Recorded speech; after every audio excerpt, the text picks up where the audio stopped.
Alright, good morning. So, welcome sa QSAN Health and Wellness. Ang nag-iisang wellness na nag-undergo ng libreng therapy. So, libre ni siya, wala siya bayad. No? Kung sa may purpose, aning itong therapy, mga ka-QSAN.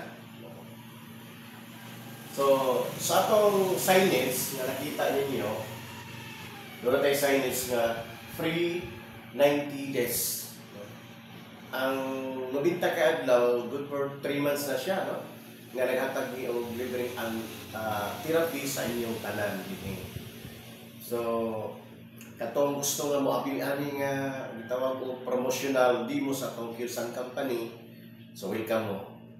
Gihatag namon sa inyo nga libre. Bisan pag adlaw-adlaw na to ni. So ang gamit na to karon is ang QSAN HPT o High Potential Therapy Machine. Multi-function na siya nga doon general therapy, internal therapy o optical therapy. Dayon maksubasyon ng acupuncture. 5 ang atong mabinipitsyon na.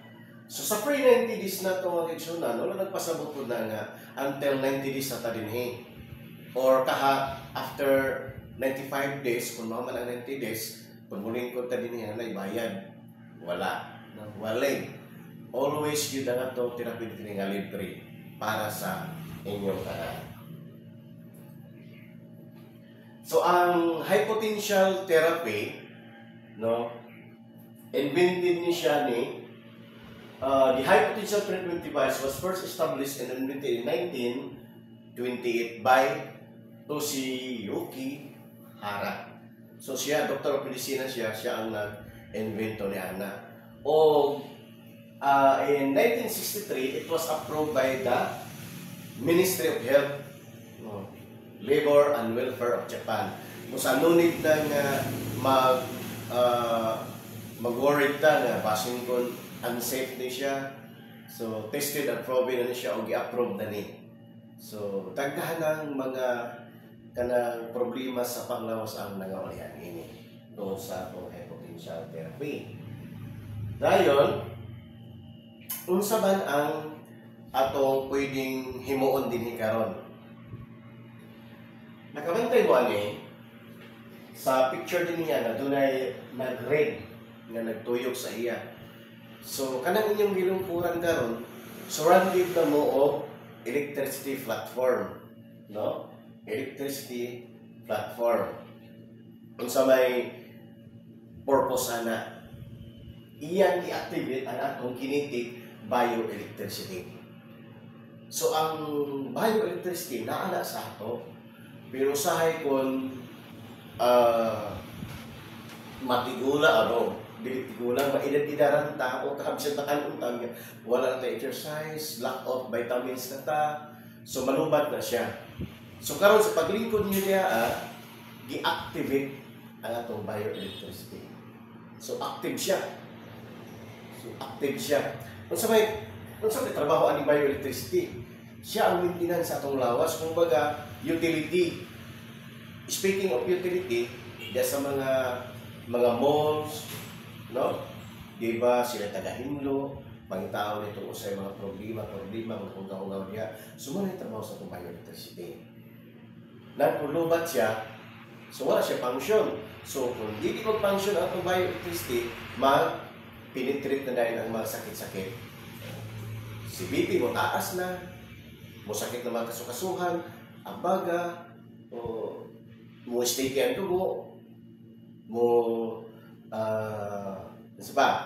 dagan tayo paminahon, mataas ang BP o high cholesterol. Ganoon, wala man siya mubakbak. So, sa pagkakaroon, paglingkod nyo na karoon na atong ikaprove sa inyo na na-active na inyong bioelectricity. No? So, atong testingan karoon na sa inyo. Dahil, kung sa may himuon sa machine na to, sa pagsulod ni ining paglingkod na to, no? Nakita ninyo din yung naglingkod siya, no? Kung sa hindi mo, ang atong energy electric misulod sa atong mga kaugatan. Gikan sa pinakagamay na ugatan sa pinadako, iyan ang ginasuroy karon. Di ba? Ang tanang selula na to sa 200 types of cells atong lawas, ginasulod na sa machine karon. No? Gamay ugat hangtod sa dagko nga ugat. Nakita na to sa ugat diri sa left, sa right side, no? Gikan sa atong makahangtod yun sa tanang part sa atong ugat sa atong lawas, hindi na ginasulod. Kung sa mo, siya makasulod siya. So, trabaho sa atong bioelectricity ang pagbakbak, pagtanggal sa mga barabarado kaugatan sa tabang sa atong machine. No.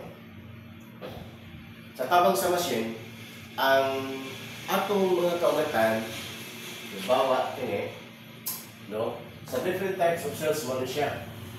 Atong mga selula sa kidney, bone, sheath, dahil mo na itong mga selula. So muna iyang, kung nag-weak na siya, daot na siya, iya na siyang i-rejuvenate. Kaya ang itong therapy karon is cells rejuvenation o activate. I-activate niya, no? Then, after sa activation, kanatan, iya na kayo itong mga selula na ito, iya na yung sundon ang mga kaugatan. No? Mga nerves na ito, gikan sa pinakagamay, hangtod sa pinakadako, iya na ang pangsundon. Dabi, pag abot niya ito, makaplagan niya itong mga ugat na ungani. Kita ninyo mga accusant. Ang ugat na ito, like this, barado. Kung siya nakabaraan na, acid, speso ng dugo, high cholesterol. Muna nga ito, low alkaline nga dugo, hindi siya makapenetrate direct. Nihubag ang atong mga kaugatan.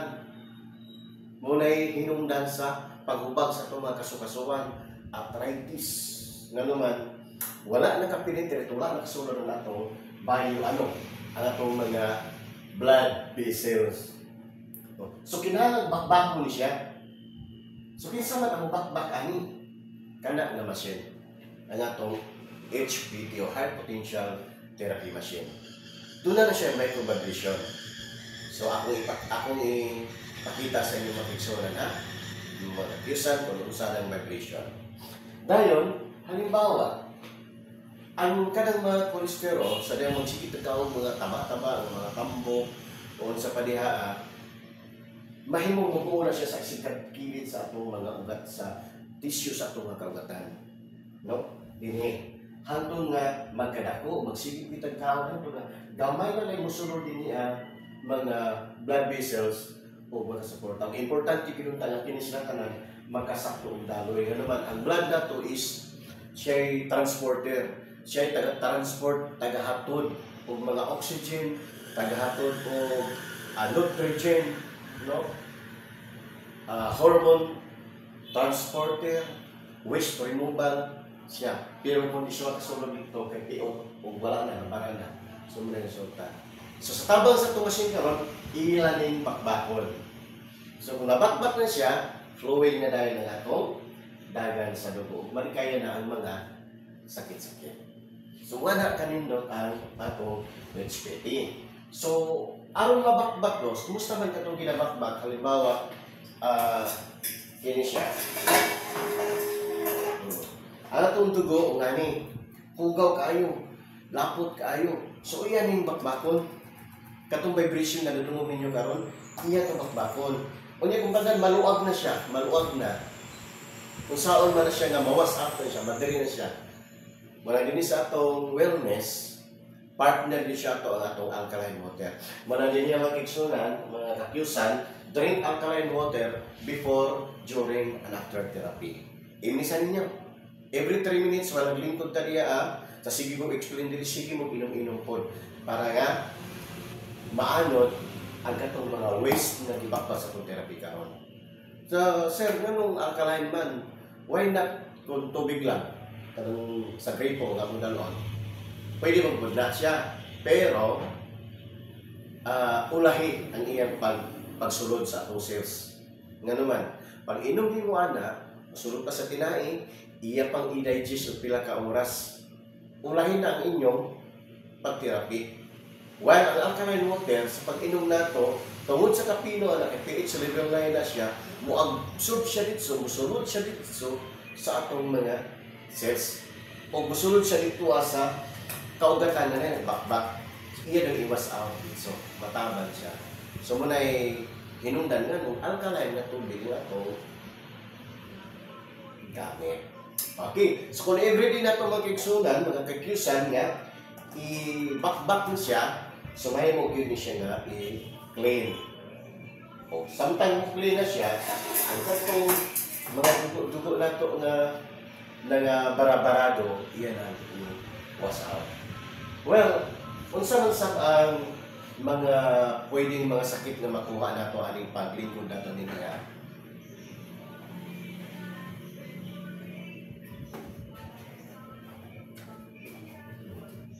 Kini, muli ang mga gibati-bati na to nga naka-penetrate na sila to kay wala tay kay tulog si bioelectricity na to.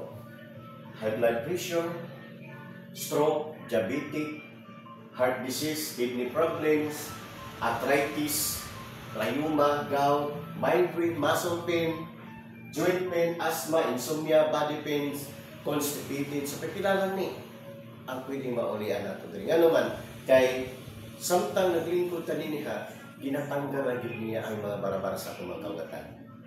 So, flowing na siya kung maulis. Kini sila ang pwede natong chronic fatigue, neck and shoulder pain, indigestion, kanang constipation ito nga 3 days na, wala pa kakalibang. So, din paglingkod niyo matik di ugma o sunod adlaw. So, doon na siya improvement reaction. Wala na siya side effect ha, kaya wala mo tayo ginainom nga tambal. So, ang tambal, mo na siya ang maulian tingang taan nga part, pero na-epektuhan ng uban na part, labi na particular sa atong kidney. So, din wala tayo ginainom, ginatake nga tambal. Only alkaline water lang. Speaking of alkaline, kung i-search nyo sa Google, no? Sa Chrome, grabe benefits ng alkaline. So, malang partner siya sa atong therapy karon. Then, ang atong therapy,